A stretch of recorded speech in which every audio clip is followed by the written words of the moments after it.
तो hello guys, कैसे हो आप सभी। मैं हूं आपका दोस्त एफ का क्रिएटर। और आज जैसे ही आपने कल की वीडियो में मेरा गेम प्ले देखा जो कि इतना खास नहीं था, पर उस गेम प्ले को सुधारने के लिए मैं आज की वीडियो में कुछ टिप्स एंड ट्रिक्स लाया हूं जो मैंने बहुत जगह से मैंने देखी है, थोड़ी रिसर्च करी है मैंने, है ना। ऐसे बहुत सारी वीडियोस देखी है मैंने, उसके लिए टिप्स एंड ट्रिक्स के लिए मैंने गेम का मैकेनिज्म समझा है थोड़ा बहुत, और मुझे और बाकी मैकेनिज्म समझना बाकी है मेरे लिए। पर एज ए न्यू प्लेयर और एज ए न्यू क्रिएटर मुझे जितना समझ आया और मुझे जितनी ट्रिक्स अच्छी लगी है या जो मेरे गेम प्ले पर काम करी है जिन ट्रिक्स ने, मैं वो ट्रिक्स आज के वीडियो में आप सभी को बताने वाला हूँ। जो कि अगर आप एक बिगनर हो और आप उन ट्रिक्स का इस्तेमाल करते हो या उन ट्रिक्स को प्रैक्टिस करते हो तो आप भी जल्द से जल्द थोड़ा आपका गेम प्ले अच्छा होने वाला है। बिगनर से तो आप थोड़े ऊपर ही चले जाओगे, थोड़ा अच्छा ही हो जाएगा गेम प्ले। मैं ये नहीं कहता था कि आप पूरी तरीके से प्रो बन जाओगे, पर नहीं, आपका गेम प्ले थोड़ा और अच्छा हो जाएगा। तो आज की वीडियो को यही शुरू करते हैं। तो इसके लिए अपने को सबसे पहले जाना पड़ेगा ट्रेनिंग ग्राउंड में। ट्रेनिंग ग्राउंड में जाने के बाद देखो, मैच में सबसे इम्पॉर्टेंट एक चीज़ होती है और वो चीज़ होती है गन। और गन सिलेक्ट करना ये सोच कर सिलेक्ट करनी होती है।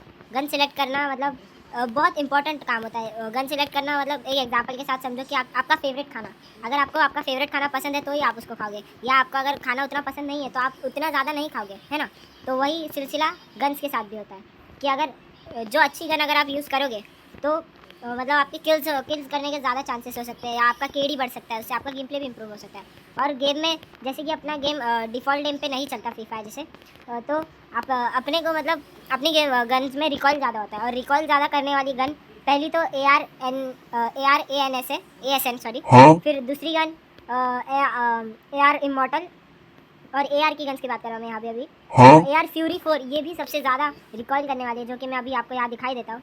आप जैसे कि आप देख ही सकते हैं इसका रिकॉइल इतना ज़्यादा है कि AR इमॉर्टल का चलो उतना ज़्यादा नहीं रिकॉइल है, पर फिर भी अगर आप लॉन्ग रेंज में इससे वो शॉट लेने की प्रैक्टिस कोशिश करोगे तो आपका शायद से पहले शॉट्स मिस हो सकते हैं, बहुत सारे शॉट्स मिस भी हो सकते हैं।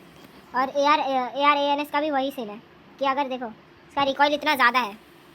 गेम साउंड कम कैसे करते हैं यार। 1 hour later. छोड़ो। तो ये सारी गन्स आपको जितना आप हो सके उतना आपको अवॉइड करनी है, पर उसकी जगह आप AR बैटल स्टार या तो AR सोलबर्न या M4 राउडी 16, आप इन सारी गन्स को यूज़ कर सकते हो, क्योंकि इनमें रिकॉइल बहुत कम होता है, बहुत ज़्यादा कम होता है इन सब गन्स में रिकॉइल, जिसके कारण आपका टारगेट लॉक रहता है। और इन सब गन्स का डैमेज भी ज़्यादा है, जो नॉर्मल आपकी गन्स होती है जैसे AR-ANS और इमॉर्टल वगैरह, उनसे इनका डैमेज ज़्यादा ही रहता है।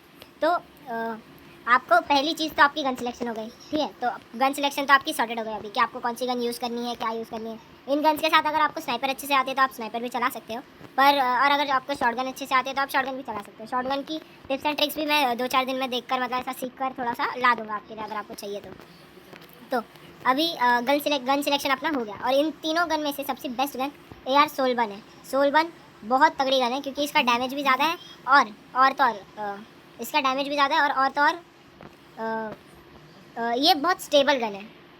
पहले मैं DND चालू कर देता हूँ। तो ये और स्टेबल गन है बहुत, तो इसकी वजह से ये गन आपके लिए बहुत बेस्ट हो जाती है कि अगर आप यूज़ करो मैच में तो आपके चांसेस बहुत हो जाते हैं कि आप मरो। तो पहली टिप के लिए अगर हम जाए तो गेम का मैकेनिज्म ही ये है कि गेम डिफ़ॉल्ट टाइम पे नहीं चलता, और जिसकी वजह से आपकी मूवमेंट स्पीड हाई होनी चाहिए। क्योंकि अगर आप मूवमेंट ज़्यादा उतनी हाई नहीं होनी चाहिए डिफ़ॉल्ट टाइम, सीधी भाषा में अगर हम समझें तो गेम अपना डिफ़ॉल्ट टाइम पे काम नहीं करता। तो आपकी मूवमेंट उतनी हाई ना हो फिर भी चलेगा, क्योंकि मूवमेंट एक ऐसा फैक्टर होता है कि मूवमेंट आपके गेम प्ले को थोड़ा स्टाइलिश और थोड़ा क्लासी दिखाता है, जिस कारण लोग आपके गेम प्ले से अट्रैक्ट हो सकते हैं। इसकी वजह से मूवमेंट पे उतना फोकस करना भी कोई मुझे इतना इंपॉर्टेंट तो लगता नहीं है। मूवमेंट हाँ होनी चाहिए, मूवमेंट क्यों नहीं होनी चाहिए, मूवमेंट ज़रूर होनी चाहिए, पर मूवमेंट के चक्कर में अगर आपकी एक्यूरेसी गंदी है, अगर आप एक्यूरेसी पे ध्यान नहीं दे पा रहे हो तो फिर कुछ फ़ायदा नहीं है मूवमेंट का, है ना। समझ रहे हो ना आप बात को।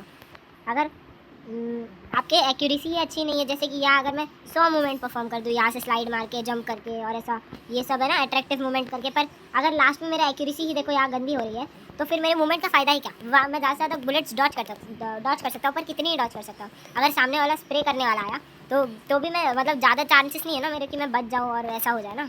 तो उसके लिए आपको पहले तो आपका एम एक्यूरेट करना पड़ेगा, और एम एक्यूरेट करने के लिए पहली जो टिप है उसके लिए अपने को जाना पड़ेगा ये सामने वाले भाई के पास, ये इसके पास, ये जो चल रहा है ना, हाँ भाई लाडले ले, हाँ तो इसके पास आपको जाना पड़ेगा। और आपको इसकी चेस्ट पे एम रख के ऐसे, हाँ ऐसे चेस्ट पे एम रख के आपको इसके साथ साथ मूव करना पड़ेगा।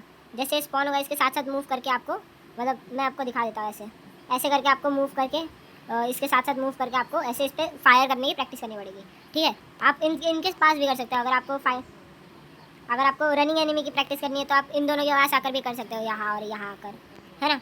और आपको अगर दूर से वो एम की प्रैक्टिस करनी है या लॉन्ग शॉट्स की प्रैक्टिस करनी है तो आपको यहाँ से कुछ नहीं करना है। और स्कोप, हाँ स्कोप भी सबसे इंपॉर्टेंट होता है गेम में, क्योंकि स्कोप अगर आप दूर से किसी को मारना चाहो तो स्कोप बहुत काम का होता है। तो इसके लिए ज़्यादातर लोग तो 4x और 3x पे ही ज़्यादा फोकस करते हैं, क्योंकि ये दोनों स्कोप आपकी गन को थोड़ी स्टेबिलिटी प्रोवाइड करते हैं, जिसकी वजह से आपकी गन थोड़ी और स्टेबल हो जाती है। जैसे कि यहाँ मेरी राउडी में 6x लगी हुई है, पर देखा जाए तो वो इतनी स्टेबल नहीं है ना। तो 6x के लिए अगर आप 6x यूज़ करना चाहते हो तो स्नाइपर के लिए ही जाओ आप 6x में, अगर आपके पास 8x नहीं है तो। और बाकी 4x is one of the best scopes in the game, कि अगर आप 4x से ना आपको रेंज भी प्रोवाइड करता है 4x, और अपना क्या स्टेबिलिटी भी प्रोवाइड कर देता है। इसकी वजह से 4x बहुत अच्छी स्कोप हो जाती है। तो फिर पहली ट्रिक तो ये हुई कि अपने को यहाँ ऐसा इन रनिंग एनिमीज़ के पास जाके इनको मारना है, फिर इसके साथ मूव करके अपने को अपना एम मतलब स्टेबल हो जाएगा। तो अभी दूसरी टिप की ओर अगर हम बढ़े तो दूसरी टिप में आपको क्या करना है, इस पेड़ के पास आना है। यहाँ जो सामने 3 एनिमीज दिख रहे हैं, आपको इस पेड़ के पास आना है, थोड़ा सा चिपक जाना है, ऐसा रखना है कि पेड़ के आगे वो तीनों छुप जाए, आपको दिखे ना। तो आपको क्या करना है, पीक लेना है और फटाक से फायर करना है, इन तीनों को मारना है। हाँ ठीक है, सब मतलब पीक फायर की आपको प्रैक्टिस करनी है सिंपली। पीक कवर से ज़्यादा निकलना भी नहीं है। जैसे मैंने इनको अभी अपना वेस्ट हेलमेट चढ़ाया हुआ है, अगर मैं इनसे उतार दूँ वेस्ट हेलमेट, ठीक है, कैसे उतारते भाई, हाँ तो अगर मैं इनसे वेस्ट हेलमेट उतरवा दूँ तो शायद से वेस्ट हेलमेट नहीं उतरता है। हाँ, तो अपने को वही करना है कि मतलब पीक प्रैक्टिस करनी है, पेड़ के पीछे ऐसे आना है या उन तीनों को छुपा देना है। ठीक है, फिर अपने को लेना है पीक और ऐसे फट फायर करते रहना है, ऐसे सर यहाँ से पीक लेके सर से फायर करते रहना सर। हाँ ठीक है।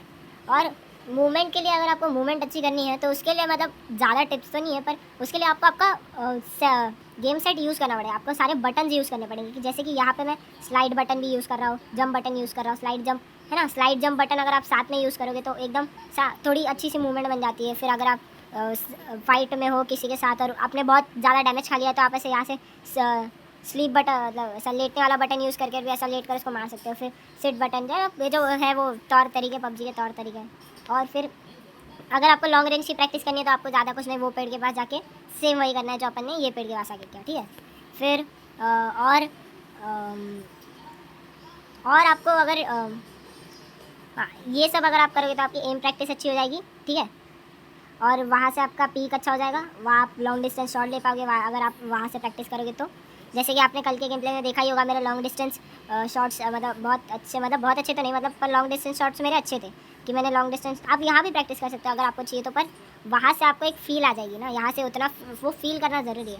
और गेम के मैकेनिक्स को समझना बहुत ज़रूरी है। जैसे कि गेम के मैकेनिक्स कहते ही हैं कि गेम अपना डिफ़ॉल्ट एम पे नहीं है, तो अपने को मूवमेंट पे जितना ध्यान रख रहे हैं उतना ध्यान अपने को उस पर भी रखना है, अपने एम पे भी उतना ही ध्यान रखना है जितना अपन मूवमेंट पे ध्यान रख रहे हैं। और मेन चीज़ अगर आप हाँ मेन चीज़ तो वही है कि आपको एम पे ज़्यादा ध्यान रखना है, और है ना, एम पे जितना आपका ध्यान रहेगा, जितना अच्छा आपका एम रहेगा, तो अगले की मूवमेंट कितनी भी अच्छी क्यों ना हो, आपका एम स्ट्रांग है तो फिर आप उसको कुछ भी करके मार ही सकते हो। तो आज के वीडियो के लिए बस इतनी टिप्स एंड ट्रिक्स थी। अगर आपको कुछ और भी डाउट हो तो आप मुझे कमेंट में पूछ सकते हो, और वीडियो को लाइक शेयर और सब्सक्राइब करना बिल्कुल मत भूलना। आपका सपोर्ट ऐसे ही मुझे चाहिए रहेगा, क्योंकि मुझे यार कुछ करना है ना। चैनल मैंने बहुत दिनों बाद शुरू किया, तो मतलब मुझे कुछ करना है इस चैनल पे अभी, तो आपका सपोर्ट मुझे लगेगा उस चीज़ के लिए। तो तब तक के लिए इतनी प्रैक्टिस करिए। मैं मिलता हूँ आपसे अगली वीडियो में, तब तक के लिए बाय बाय।